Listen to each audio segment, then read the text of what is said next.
സമാധാന സൂചികയിൽ മേഖലയിൽ 1-ാം സ്ഥാനത്ത് ഖത്തർ തുടരുന്നു. ആഗോളതലത്തിൽ 27-ാം സ്ഥാനവും ഖത്തറിനാണ്.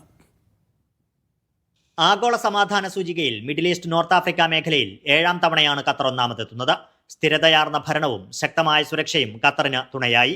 Institute four economics and piece 163 രാജ്യങ്ങളിൽ നടത്തിയ പഠനത്തിന്റെ അടിസ്ഥാനത്തിലാണ് ആഗോള സമാധാന സൂചിക തയ്യാറാക്കിയത്.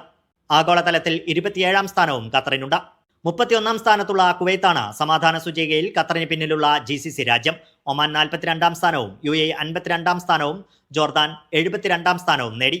സാമൂഹ്യ സുരക്ഷ, ആഭ്യന്തര അന്തർദേശീയ സംഘർഷങ്ങൾ, സൈനികവൽക്കരണം തുടങ്ങി 23 മാനകങ്ങളെ അടിസ്ഥാനമാക്കിയാണ് സൂചിക തയ്യാറാക്കുന്നത്. മേഖലയിലെ കലുഷിത സാഹചര്യങ്ങൾക്കിടയിലും സമാധാന സൂചികയിൽ മികവ് കാട്ടാനായത് ഖത്തറിന് നേട്ടമാണ്. ഐസ്ലാൻഡ്, അയർലൻഡ്, ന്യൂസിലാൻഡ് രാജ്യങ്ങളാണ് പട്ടികയിൽ ആദ്യ 3 സ്ഥാനങ്ങളിൽ. ഇന്ത്യ 115-ാം സ്ഥാനത്തും അമേരിക്ക 128-ാം സ്ഥാനത്തുമാണ്. Media 1 Doha.